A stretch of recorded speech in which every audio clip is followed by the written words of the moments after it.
ഇന്നത്തേത് ഒരു ഉണ്ണിയപ്പത്തിന്റെ കഥയാണ്. ഇന്ന് എന്റെ ഉറക്കം കെടുത്തി മുതലാണ് കേട്ടോ ഇവൻ.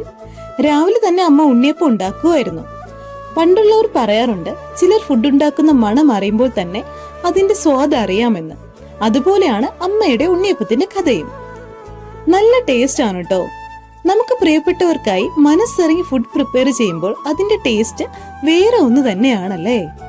അമ്മയുടെ ഉണ്ണിയപ്പത്തിന്റെ ടേസ്റ്റ് വേറെ എവിടുന്ന് കഴിച്ചിട്ട് എനിക്ക് കിട്ടാറില്ല കേട്ടോ. ഈ ഉണ്ണിയപ്പം തൃശ്ശൂരിൽ പോകാനുള്ളതാണേ. ട്രിവാൻഡ്രത്തിൽ നിന്നും തൃശ്ശൂരിലേക്കുള്ള ഉണ്ണിയപ്പത്തിന്റെ യാത്ര എന്താ അല്ലേ.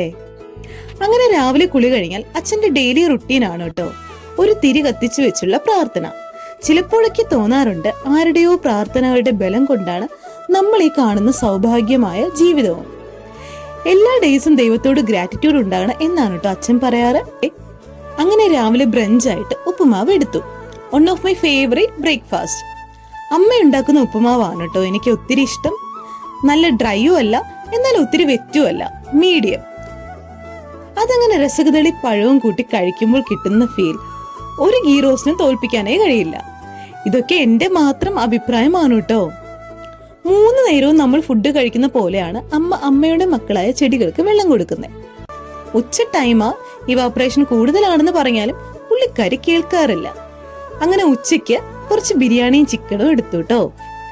വീട്ടിൽ വരുമ്പോഴാണ് ഫുൾ ഡയറ്റും തെറ്റുന്നേ. പിന്നെ 2 days അല്ലേ എന്ന് കരുതി അഡ്ജസ്റ്റ് ചെയ്യും.